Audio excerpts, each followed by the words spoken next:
All right. Hello. Thank you all for joining us. Come on into the room. And if you will, as you're joining us and stepping into the webinar, we ask that you share where you're joining us from in the chat. The chat's going to be located right down there in front of you at the bottom. It's the little block.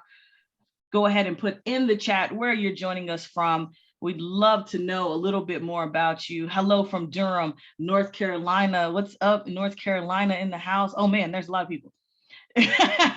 We got you got help me Corvallis, Oregon, I think is how you say Corvallis. Okay, awesome. Hello, Corvallis, Oregon.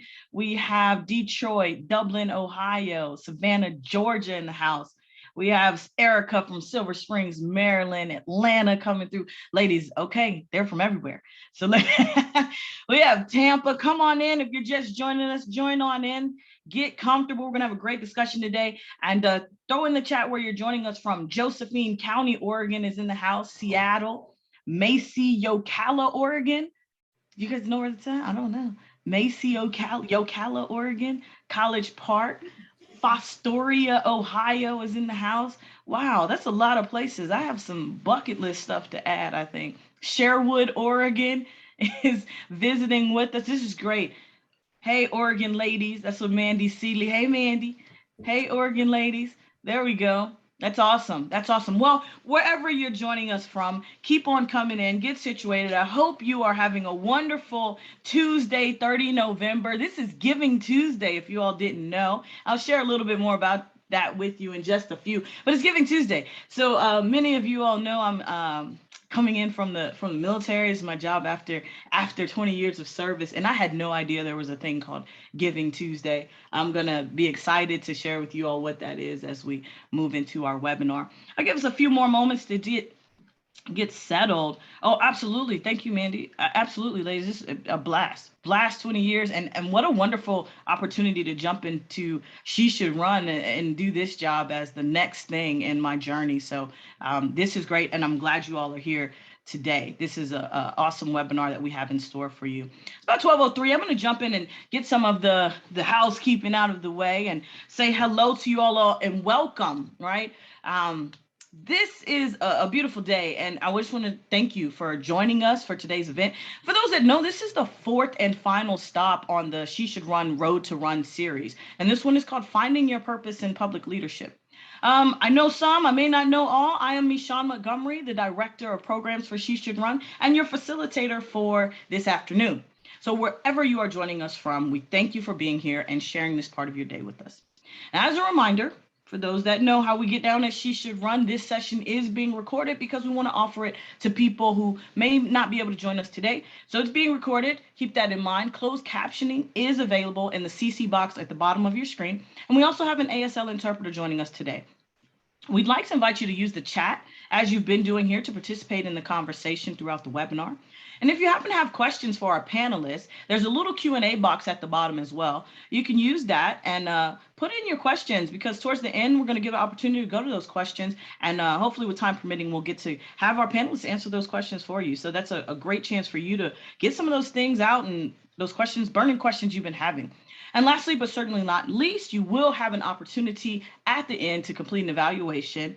We ask that you please take the time to complete it. It's like a 2-minute survey, and we need your feedback. We welcome it, right? It's the feedback that we use to continue to craft these future offerings and whatnot. So please take a moment to fill out the survey.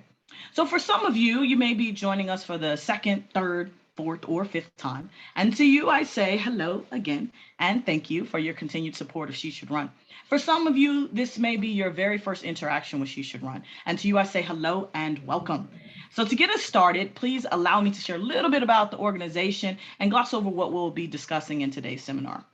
For those who are unfamiliar, She Should Run was founded in 2011 by founder and CEO Aaron Luce Cottrell. And we're a national, nonpartisan, nonprofit 501c3 organization that increases the number of women considering a run for public office by helping them realize their potential. So we use data-driven content, education, collective action, and we encourage women from all walks of life. What's so great about She Should Run, women from all walks of life, to explore the possibility of running for office. So no matter where you came from, no matter what you look like, your unique perspective is needed in government. And just like any other organization, folks, we can't do our mission alone. She Should Run is very grateful for the ongoing support of sponsors who make our work possible. This particular webinar today is sponsored by Barbara Lee Family Foundation, the Barbara Lee Family Foundation, and the Council of Insurance Agents and Brokers. So special thanks to Barbara Lee and Ken Crowell for championing She Should Run's mission with their respective organizations. And just like them on this Giving Tuesday, you guys are present and we're giving back, and we hope that you're able to do the same.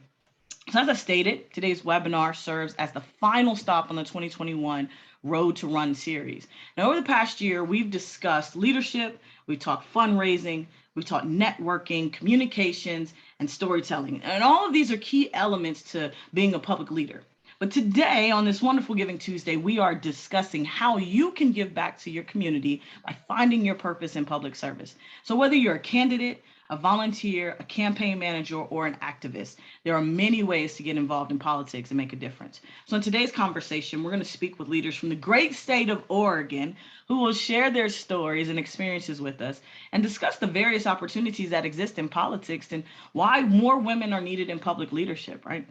So I'd like to go ahead and get us started and introduce our guest panelists for today's webinar. And these extraordinary women serve in various roles along the political pipeline, and they're here to share their stories and answer your questions. And I just want to kind of tell you, like, these women, this is going to be phenomenal. We have women who are sitting in public office, who help people get into public office, who look at the diversity inclusion efforts. This is a great panel. So tell your friends, phone a friend, tell them to join in, because this is going to be awesome. I'm excited for this conversation more than you know. So let me introduce, we have with us County Commissioner Sushila Jayapal. We have political strategist Rebecca Tweed, and we have leading DEI and cultural systemic change expert Linda Castillo. I want to start and allow them just a few moments to share a little bit about themselves with you all. I think the best introductions are given by the person. So Commissioner Jayapal, it is an honor to have you with us, ma'am. Please take a few moments to tell our participants a little bit about yourself. Thank you so much, Mashan. It is great to be here. I'm just delighted to be here for this conversation with my colleagues on this panel. Shout out to all of you who've joined us, especially from the great state of Oregon. Really love seeing those cities come in. And thank you so much to She Should Run. I want to say that I wish that I'd had a resource like this when I was running. I so appreciate what you're doing. So, you've asked us to talk a little bit about our story of purpose. And my story of purpose starts with my story of coming to the United States. My journey to elected office is really about my journey to this country. I came here to go to college. My parents grew up in India and Indonesia, and my parents really, really believed that the key to kind of unlocking a good life for me and then later my sister was an American education. They were sort of unusual for Indian parents of their time in that they wanted their daughters to be financially independent. That was their goal for us. And coming here for that education was the way to do it. So this was 1979. I was 16 years old, and I landed at a small liberal arts college in Pennsylvania. I distinctly remember my first day on campus. I was standing at the railroad station with my luggage at my feet, and I looked around and realized that there was no one who looked like me anywhere in sight. I came from India, Indonesia, surrounded by people who looked like me. And at the time, this was 1979, on that campus, there were maybe a handful of foreign students. That's what they called us at the time, foreign students, maybe a couple of handfuls of students of color.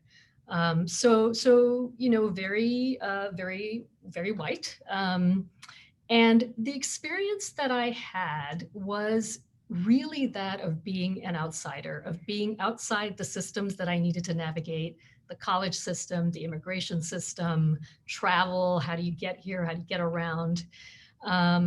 And also of being very much sort of isolated, lonely. I mean, I think you can imagine, people ask, what was it like as a 16-year-old? It was scary. I was often on the edge of panic about how I was going to make it to the next day.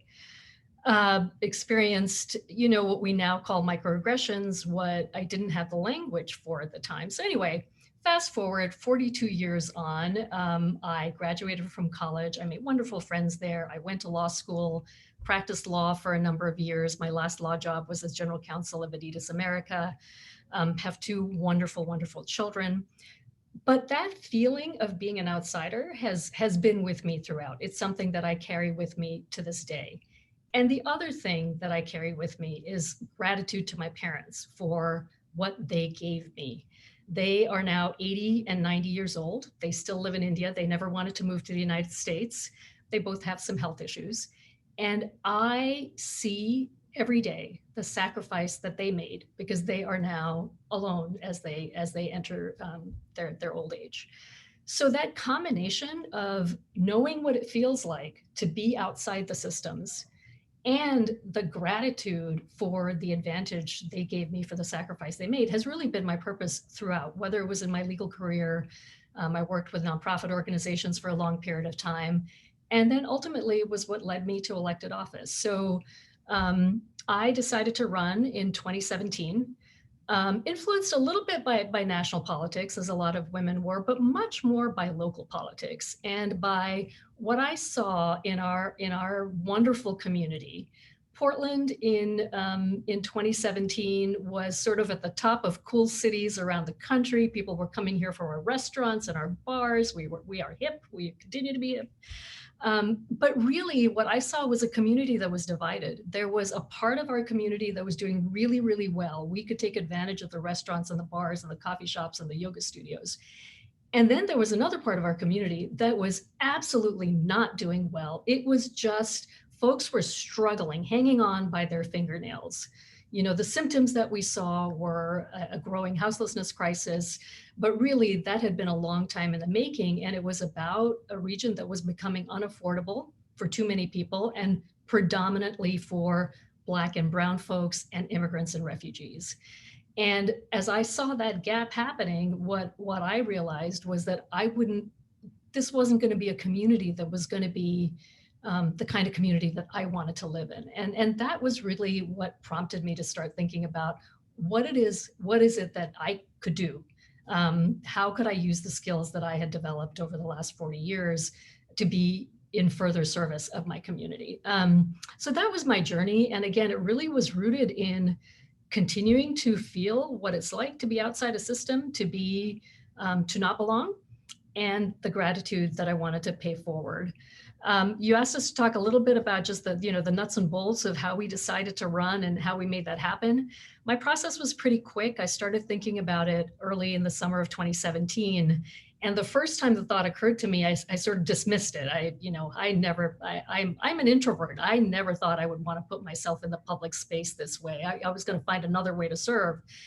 But the thought kept coming back. And what I realized was that I needed to take it for a walk. That's how I think about letting an idea out of your head and socializing it, talking to people about it. That's what I started doing, talking to a whole range of folks. And in the space of about 3 months, decided to go ahead and run. That was September of 2017. I ran for Multnomah County Commissioner. Multnomah County is the largest county in the great state of Oregon. We've got about a population of about 800,000 people, includes the city of Portland, as well as several other cities. And that is sort of the end point to the journey into elected office. And I know we'll talk more about what happens once you're in elected office, but I will stop there. Wow. Look, if you all are listening in, this lady just gave you the resume, Commissioner Jayapal, and I am like, I'm excited. I just want to talk more. I want to chat with everyone and learn more. But just so you all know, for those that have joined me before on these webinars, and She Should Run, I do hashtags all day. Commissioner Jayapal, hashtag, we're going to start taking our thoughts for a walk.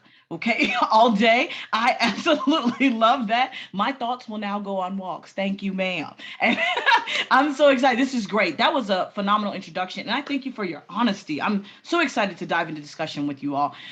Let's move over to political strategist Rebecca Tweed. Thank you so much for being here. Please tell us a little bit about yourself. Well, thank you so much for having me today. It's an honor to be on the panel with these other women and to be here and with all of you who have joined. This might be your 50th conversation about getting involved in politics. It might be your first, but every single one of them matters and really matters to the type of work that I try to do. So my name is Rebecca. I live in Oregon. I was born here in East Portland. Grew up in a pretty traditional home, or what looked like a traditional home from the outside. And, nowadays I talk about not knowing that this is the path I would be on. Then I tell people my intro story and they're like, you've been doing this forever. So I actually ran my first campaign in second grade at an elementary school. It was the 1992 George Bush Sr. versus Bill Clinton election. And in Oregon, we now vote by mail, but we used to vote at the polls. And I remember watching all these adults watching elections. Like, we watched the news and Jeopardy. That was all we watched at home. And all these adults talking about voting and all this stuff. And I thought, well, why aren't we allowed to vote? And everybody kept saying, well, because you're not an adult, you don't get to vote. And that was not good enough for me.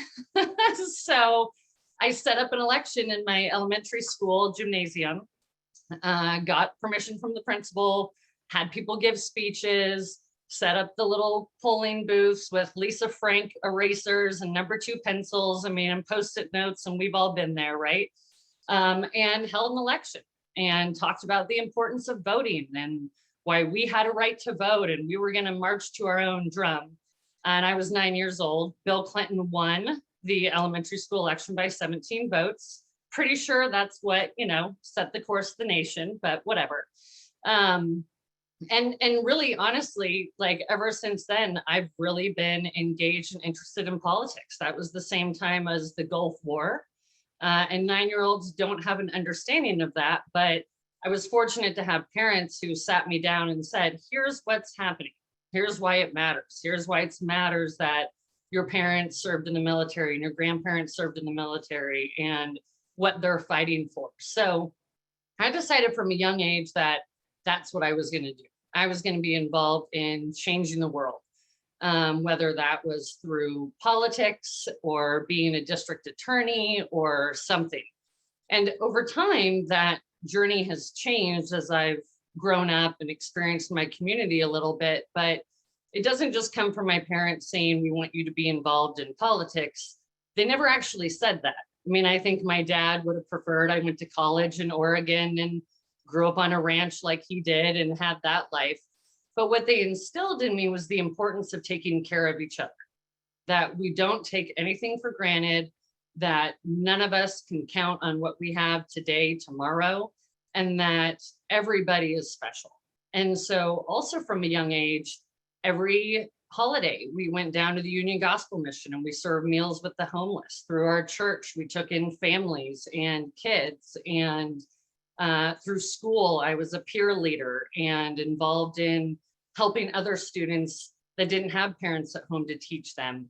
And that was just always kind of what we did. It was never a question that there's something greater for all of us to do, and we're each going to find that purpose in a certain way. Mine just was politics. Not just was politics, dang it. Mine's politics. That's how I'm changing the world. So, I took a journey through wanting to do international policy and really believing that the United States is the greatest country in the world. But because of that, we have a responsibility to take care of the rest of the world. So expanding a global environment and global perspective. And then I came back to Oregon. I was living in New York and working in New York City. And I came back to Oregon on vacation and met with a political consultant who said, you should come back to Oregon. Just run one campaign cycle. Just come work for my company. It's 1 year. You're 22. This is what you're going to do for a year. And I thought, well, that could be fun. I was involved in college and involved in politics and all those things. And so now 16 years later, I've run 3 companies and 72 campaigns. I run an all women's run campaign strategy firm. We do communications and campaign management and strategy and polling and lots of other things we'll talk about. But it was never a goal of mine to have a company. It was never a goal of mine to run that many campaigns. Every day is a different goal on how I want to be involved and what I want to do. And a lot of those opportunities come to me, like being invited to be on this panel. What an amazing opportunity to talk about the work we do to change our world, whether that's Portland or Oregon or Tigered from my couch or Maryland or Ohio, all the places you're in, we each are creating our own space and then creating our own journey to bring that change. And I think that's really powerful, and it's not something we should compare among one another, but uplift each other. And so that's really my passion. I love the part of my job where I get to sit in yoga pants on my couch and boss people around. I mean, it seems sexy, but that's the reality of it. And then other times there's really important conversations and some really life-changing decisions that you're guiding people through. But I'm just really thankful to be here and talk more. I'm hopeful that we can hear more and listen to you and just share our experiences in a way that we grow this community bigger than who's here today. So thank you. Absolutely. Thank you so much. What a beautiful introduction. 72 campaigns. Holy shnikes. Ladies, if you're on the line, you're listening in, 72 campaigns. You know people, don't you? You know some people, right? And let me give you your hashtags. Don't compare, uplift, and right. I love that. And boss yoga pants. I love it. Absolutely. Hashtag boss yoga pants all day. I think we can meme that thing up real quick, but I love it. Thank you so much for being here. I'm excited to get into the conversation with you. Ms. Linda Castillo, I want to get you to introduce yourself and say hello to everyone. So glad to have you on the panel. Excited to learn more about you.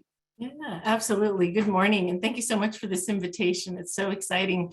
Every opportunity we have to uplift our sisters, it's a good thing.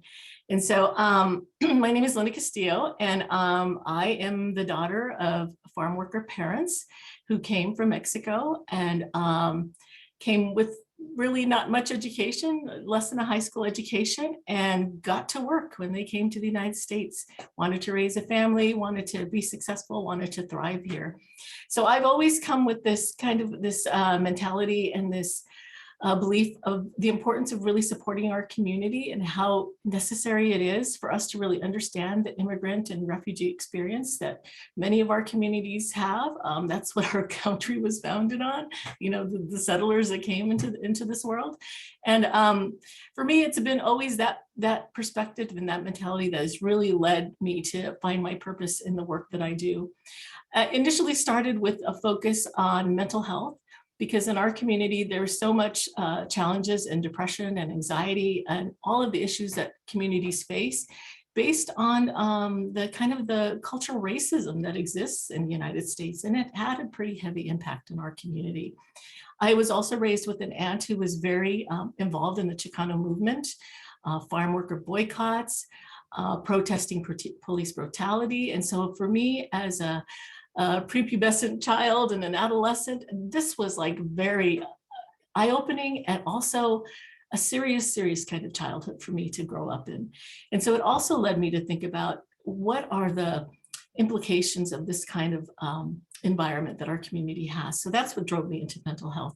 Initially, I was going to be an international journalist and travel all over the world and do all that fun stuff. But it really, I read Freud and Jung and I was hooked. And so mental health was it.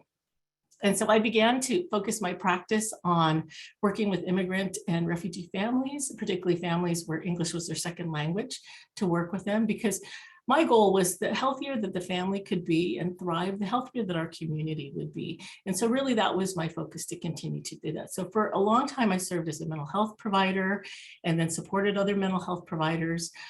Then worked with immigrant and refugee communities in state government as a consultant, providing a variety of different services to really support integration of communities into Portland in particular. Additionally, I worked in a variety of different volunteer organizations. So one of the organizations I was involved in was the Oregon Latino Agenda for Action. And at that time, we were really engaging Latinos, Latinas, Latinx folks from all over the state to really encourage them to run for office. At that time, there were not many Latinos who were represented in the legislature or school boards, excuse me. And so we began a process of really developing a program to engage folks and teach them about what it would be like to run for office. 4 years ago in particular, folks were especially motivated to get into politics because of the environment we were in and the kind of the horrific kinds of things that were being said about our community. And we wanted to have this opportunity to say, nothing about us without us, and really get in there and do the work and learn how to be involved in politics. So during that period of time, we saw a huge uptick of BIPOC folks who were in politics, who ran for office, school boards, commissions, the legislature. And so that was really incredible. We saw this increase of folks running throughout the United States. I would say there was probably an increase of 10% every year. We also recognized that there was an incredible increase of 18-year-olds, of Latinos who were turning 18, an incredible amount of them. And so this was also a group of folks that were going to be available to vote and potentially run for office at some point. And so that was very exciting. The other opportunity that I had was to also be invited by Governor Brown and be appointed to the Oregon Commission on Hispanic Affairs and served as chair for quite a number of years.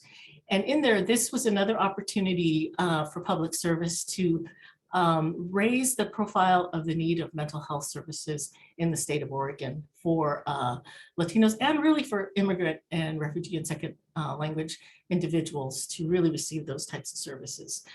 Increase the capacity of providers and the funding and the types of programs that were best for our community, that were kind of more decolonized kind of programs that really focused on Indigenous practices and practices that really served our community in the best way. And we were able to do a series of research over 3 years and developed a report that we were able to present to the state legislature. And I just show this because it's such a beautiful cover. And it's a pretty nice little read there. So if you ever want to read it, it's really wonderful. And it allowed us to present some data to present to our legislators about the incredible need of mental health services for our community. And so with that, there's other ways to really provide public service in our world. Don't necessarily need to run for office, but there are lots of other ways to volunteer. There was a period of time when I went through the Emerge program here in Oregon and thought about running for commissioner, and actually did, fill out my application and do that. Unfortunately, my daughter became ill overseas, and as women head households, there's a lot of things that go in your mind in terms of thinking about running for a political office, and the variety of things that can happen there. So unfortunately, I declined continuing to run in that particular race, but there was an opportunity there. Yeah, absolutely. Well, we're excited to have you here today with us. And I mean, wow, I'm gonna give you your hashtag too, right? Say nothing about us without us. Yes, I love that. Absolutely. And I'm excited. Like, I want to jump into this conversation. So thank you all for your introductions, sharing a little bit about yourselves with us. And let's jump right in, right? Commissioner Jaipaul, I'm going to throw the first question out there and throw it your way. And then, of course, Rebecca, Ms. Linda Castillo, please jump in as you see fit, and we'll kind of guide through this discussion a bit. Here at She Should Run, we tell women, if you care, you are qualified, right? If you care, you are qualified. And then from there, you get involved and you make an impact in your community. What impact would you say you have been able to have as a candidate, specifically, and your position as commissioner? And then ladies, for the rest of you as campaign managers and the other positions that you hold and the jobs you do, I'm looking for the impact that you've been able to have. First of all, Michonne, I love that way of phrasing it. If you care, you're qualified. I think we all know that women especially have been, what Rebecca, you probably know, is it 9 times you've got to ask a woman to run before she decides to run? And it's always about, I'm not qualified. So I love that because it's absolutely true. And I think you've heard that from all of our stories. I guess I think about impact in a couple of different ways. One is really specific policies or programs that I think I've been able to influence. The other is just the broader impact that we all have by being who we are in the world and by doing what we do. So, in terms of the first, I think you might guess from my story, my Well, first of all, my term in office has really been about the pandemic. I started office in January of 2019, and the pandemic, as we all know, happened in early 2020. So it's been all about the pandemic. And in terms of policies and programs, my focus has been on making sure that the folks who are most impacted have the most help and resource. It is making sure that with respect to the pandemic in particular, we saw early that Black, Brown, immigrant, refugee folks were going to be the hardest hit. So very concrete things like disaggregating data. Do we really understand who's getting access to testing? Who's getting access to vaccine? We're the public health authority. And so a lot of our work in the past year and a half has been around public health. And, my attention has been, again, to make sure that the folks who really need the resources, previously underrepresented, under-resourced, are getting them. I'd say in a broader sense, I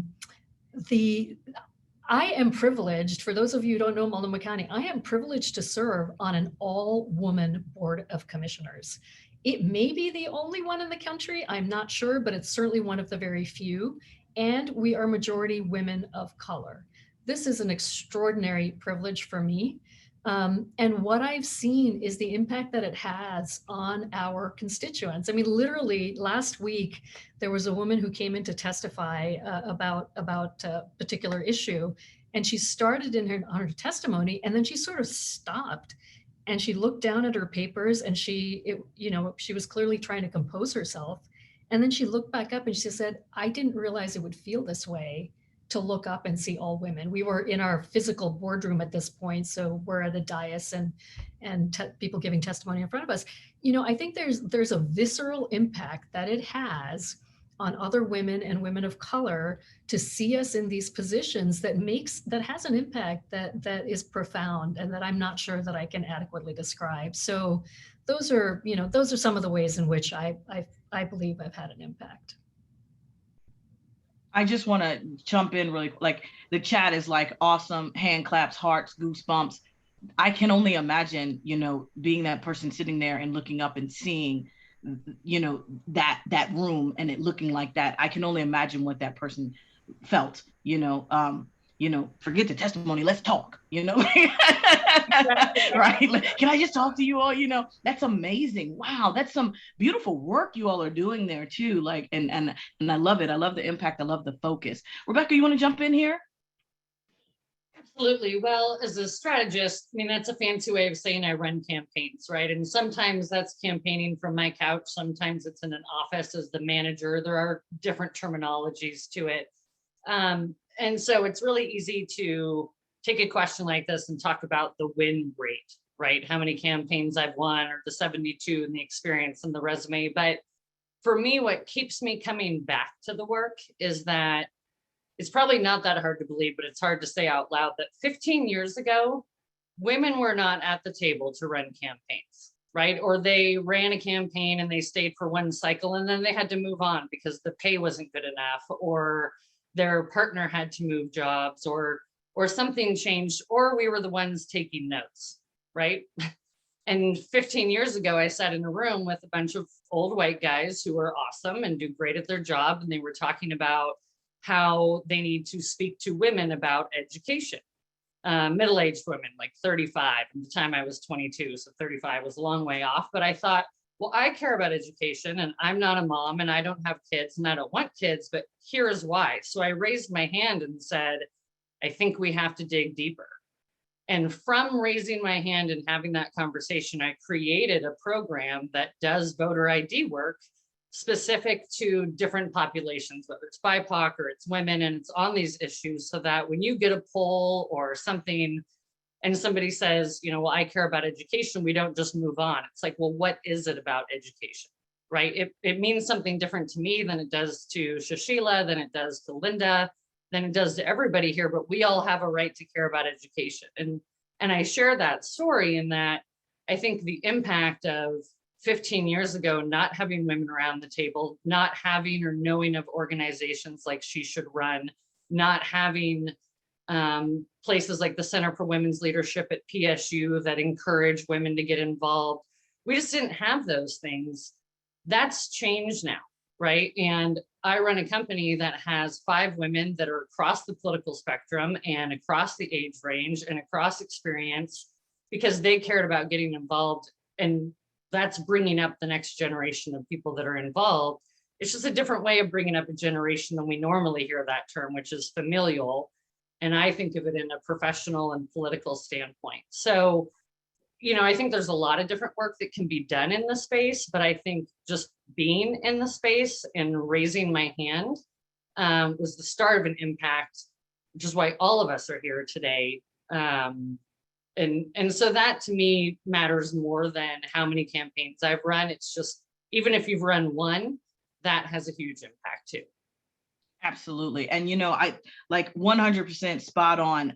I love what you're speaking of here, right? The idea is that, as we said, if you care, you're qualified. And the qualification doesn't mean just running. There's so many ways to get involved. And we're seeing that here today, right? I do have to ask a question to you, Rebecca, really fast. I know we're not talking about the campaigns, but 72, does that include the second grade win? Or no? It does not. So really, we're at 73. 73. Hashtag 73. Yeah. Hashtag 73. Yeah. Let's go ahead and update that resume and put 73, please and thank you. That's awesome. Linda, I want to get you in on this, on the impact part of things, please and thank you.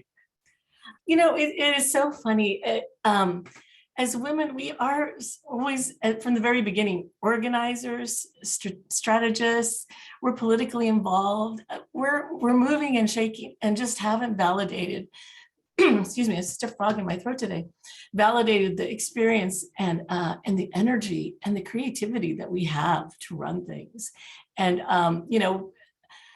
it's such an opportunity with just all of the different places in which we're getting these trainings, where we're getting this validation, where we're getting this information, and really seeking that out. There's a saying in our culture that while men believe they are the head of the household, women are the neck. We show them which way to turn. And I think we really need to think about that, because we really are very aware of what the needs are in our community, in our families, and so close to it that, we have wonderful opportunities to provide some very creative ideas, some innovative solutions, some ways of looking at it in a fresh perspective that is not male dominated. And so I think it's an opportunity for us to really rebalance that power differential that's existed for so long and really bring that perspective into play. And I'm really so excited to see so many women of color running for office.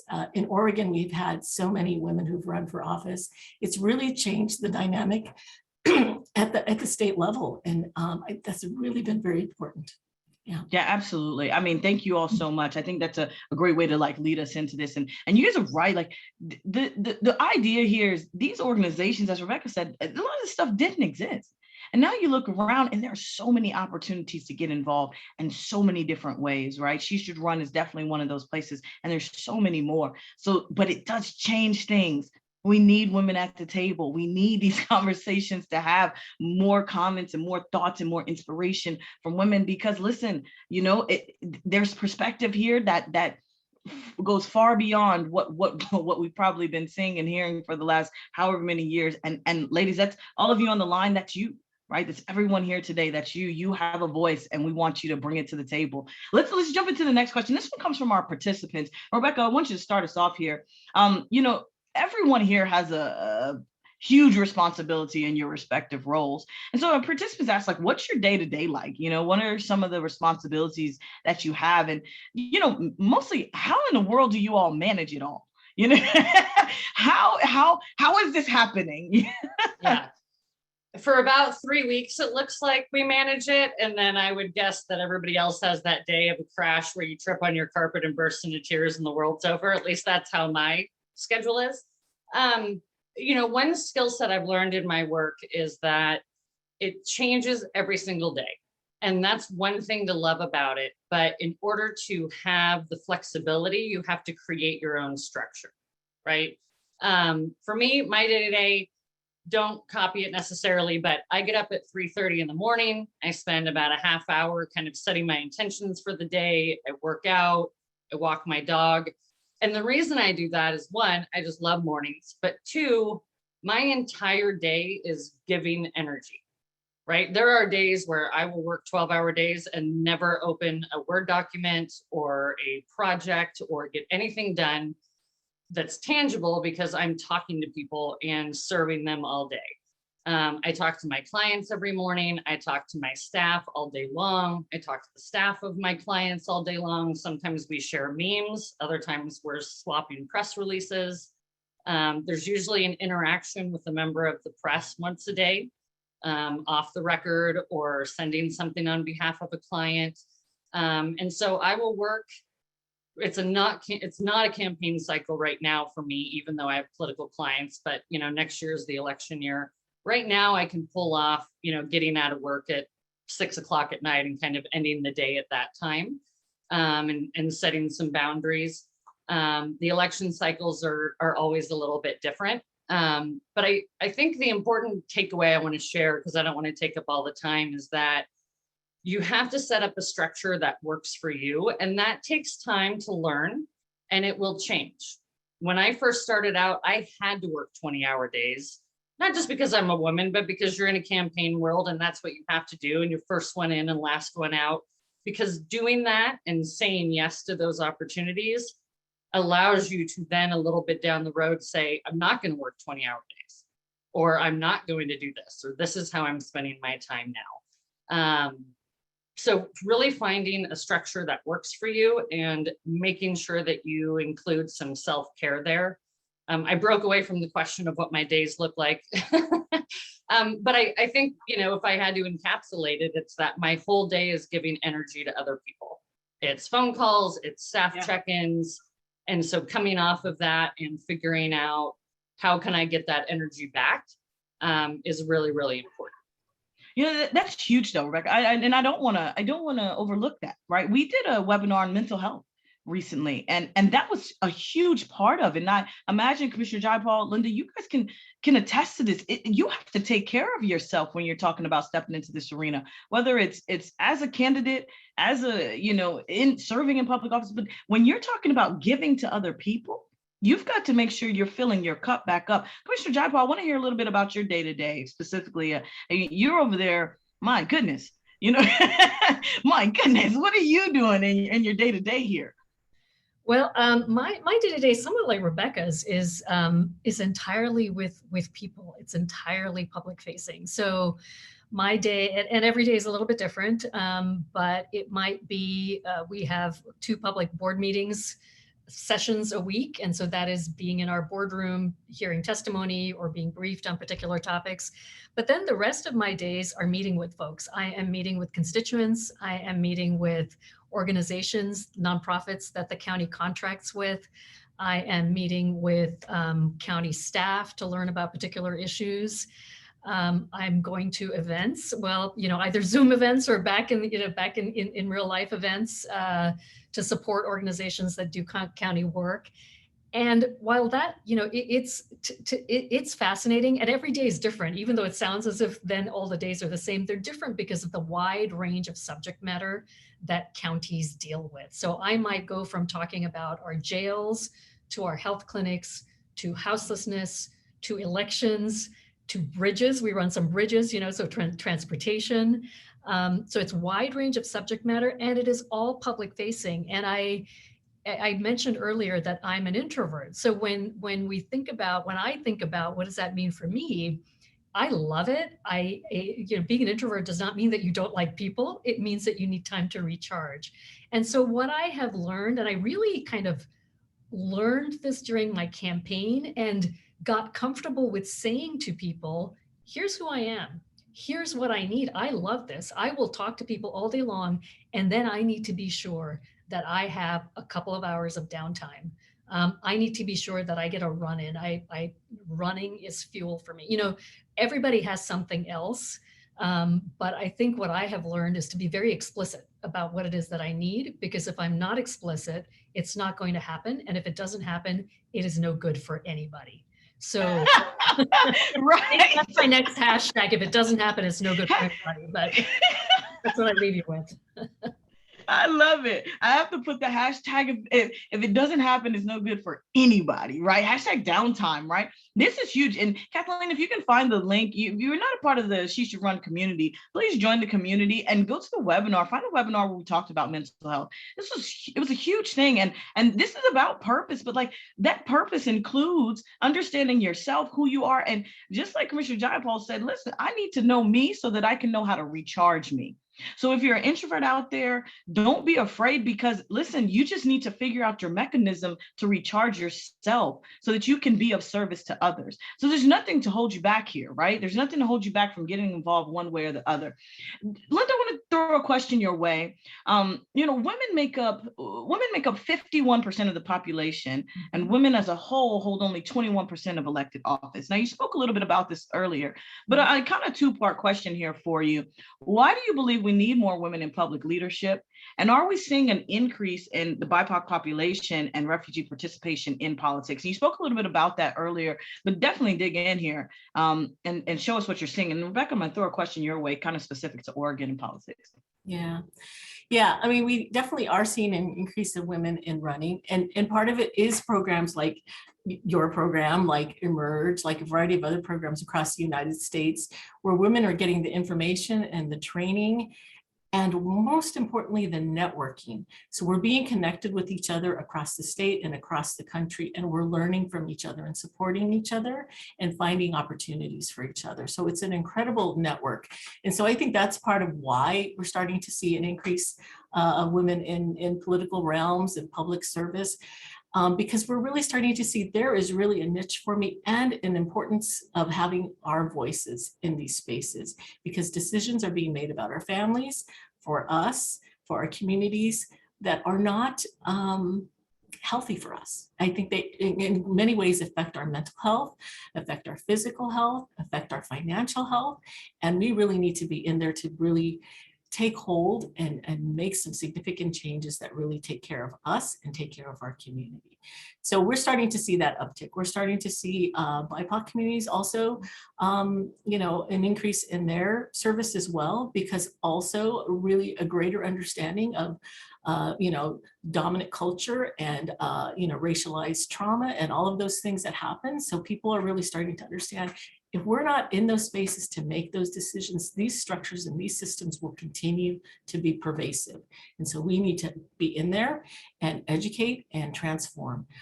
And also find opportunities for restorative justice too, for us to really understand why these things are happening and how we can hold folks to account to repair and restore. And so I think that's the other process of us coming into that and understanding that. I think as women, we have a greater understanding of that, and we can really wrap our minds around that.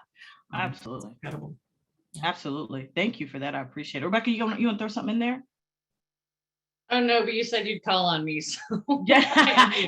Look at that. See, look at that. Getting Already prepared. being, this is what women do, y'all. We think ahead. Look at, I want to dig into Oregon specifically, right? And Commissioner Jayapal, you may be able to speak to a little bit of this too. But in Oregon, right, 68% of the electorate are women, right? And it grows more every year. I want to ask, like, how is that growing electorate changing the way campaigns are run or how issues are being addressed?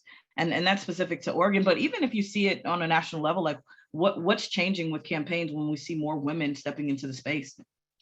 Absolutely. Well, I think what I love about that information and that the electorate is changing is it really requires more specific campaigning, right? Kind of what I mentioned earlier with, 15 years ago, people just saying, okay, they care about education, and so we're going to send them a mailer about education. Now that's not a luxury, right? Women are paying attention. They're more involved than ever. They're voting more than ever. They're running for office. We want to have real conversations. We want real answers, and we want to get stuff done.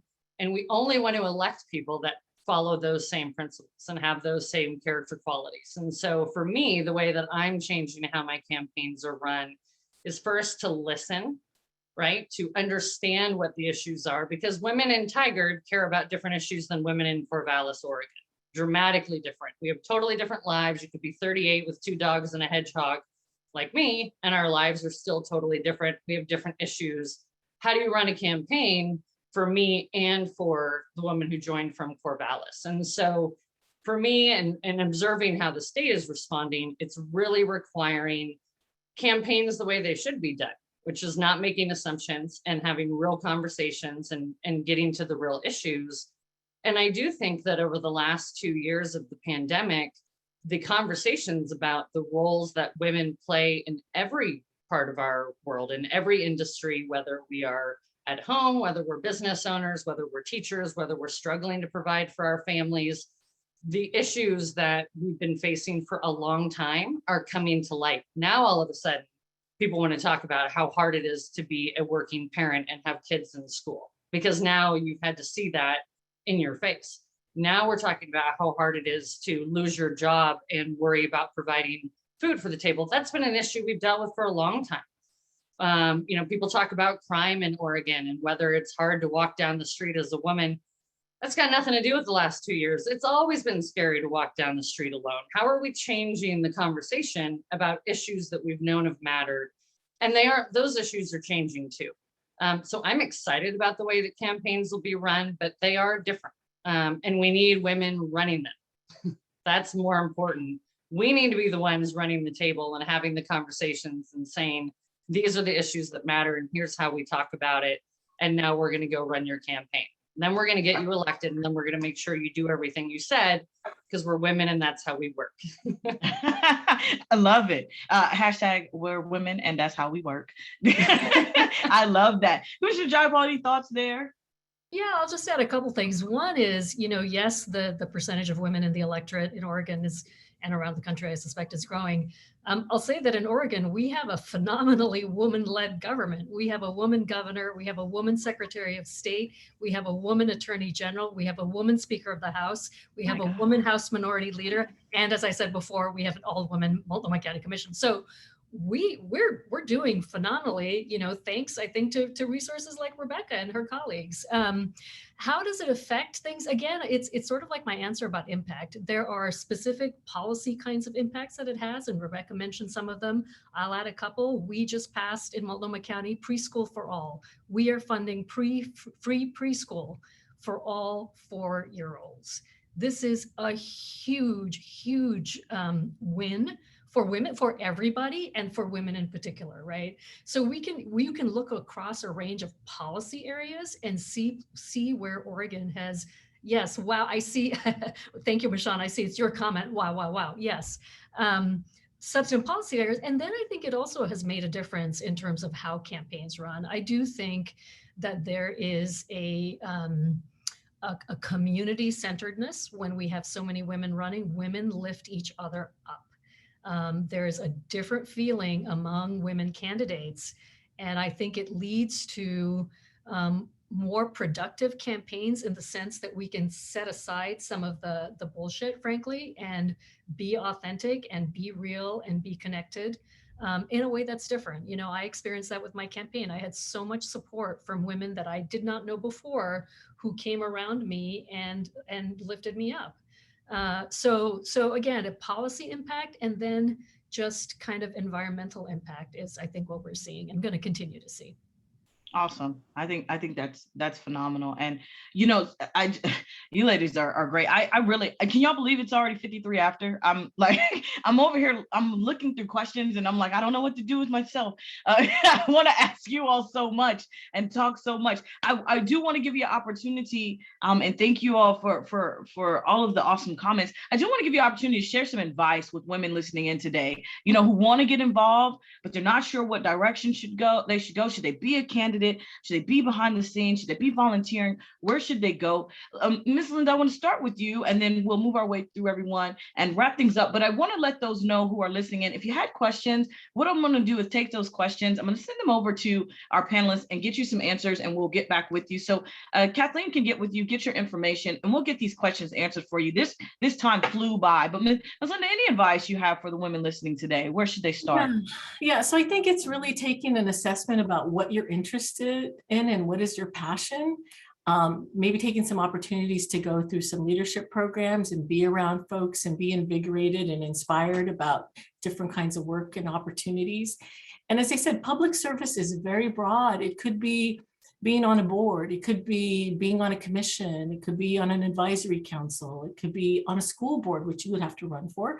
But then there's also, then elevating it to other elected positions and appointed positions, such as the role that I'm in currently. So I think, it's really thinking about that, and also the level of time and energy you have. I always like to think, these volunteer positions, it's not going to be much, not time intensive, but in fact it is. There's a lot of energy and time involved if you want to really move things forward. So you really have to take an assessment about your qualities, your interests, your passions, and how much time you want to really be involved in these particular things. So if it's education, if it's world affairs, if it's mental health, physical health, whatever it might be, there's always a venue for some kind of advocacy and movement in that. Absolutely. Thank you so much, Ms. Castillo. Thank you. Rebecca, jump to you. Yeah, real quick. Obviously, this is an organization that you're in touch with and you should continue to be in touch with.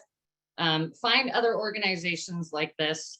Find people like all of us. I respond to every email and every text and every Facebook message I get, as do all of my clients. But everybody knows somebody, right, that can help you get involved. And you may not know right away what you want to do, and that is 100% okay. I wanted to run for office until I started running campaigns, and I realized I would not be suited in public office, and I love the game of the campaigns, right? But you're still creating policy, you're still creating change, and you're having a good time.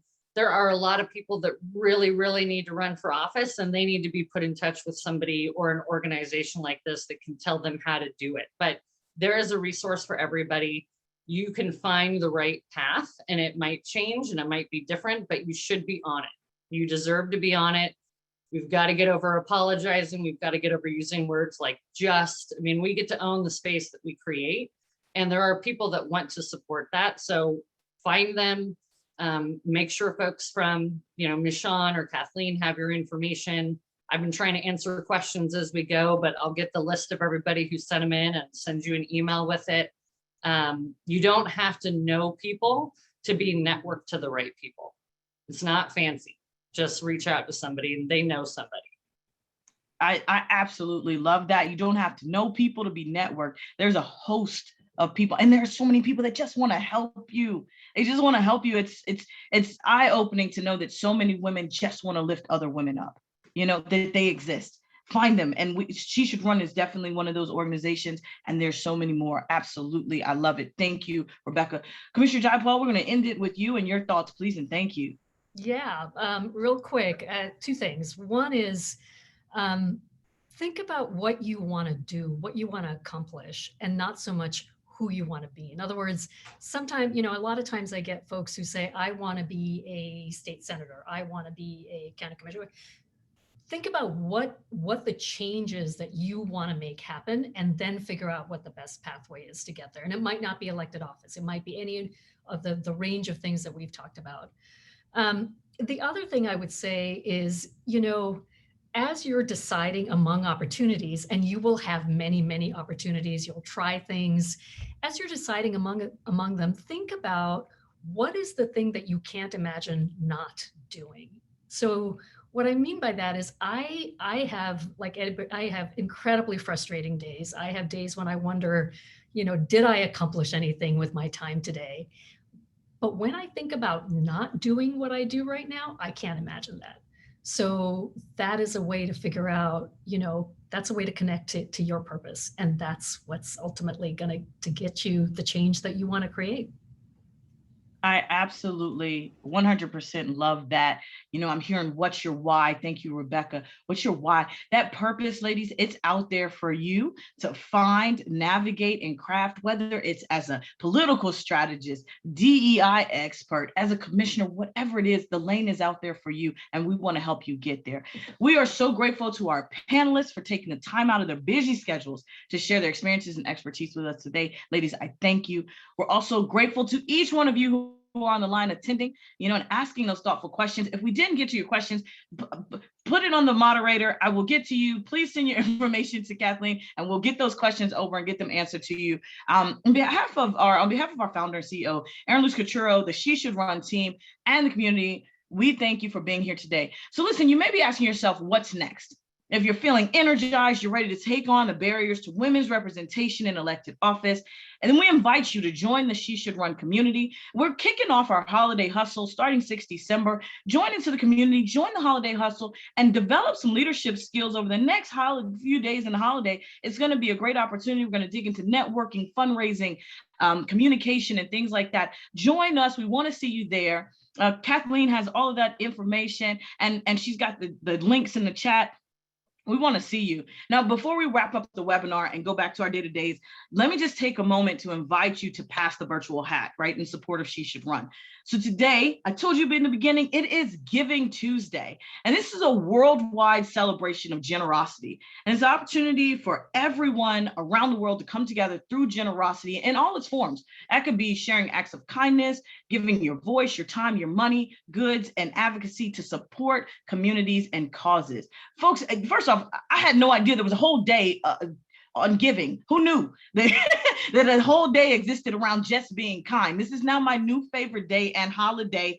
It's just a beautiful thing. I'm going to go out here afterwards and just be kind to people. It is it's the generosity, like, the Barbara Lee Foundation, the Council of Insurance Agents and Brokers. They continue to make these webinars, happy hours, the community platform, all that stuff available at no cost, folks, to all of you. And it helps thousands of women right across the US engage with our programs. And we need your support. So if you're able to, jumpstart your Giving Tuesday by making a donation today, whether it's $3, $5, $20, $25.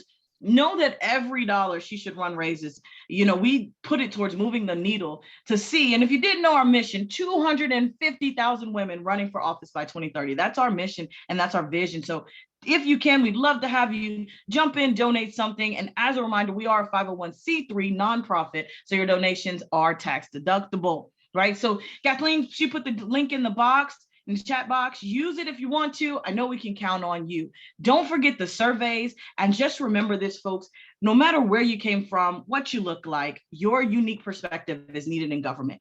Remember that the She and She Should Run is you. And I look forward to seeing you in the She Should Run community. Thank you so much for joining us, and we will see you around. Ladies, it is an honor and a pleasure. Thank you so much.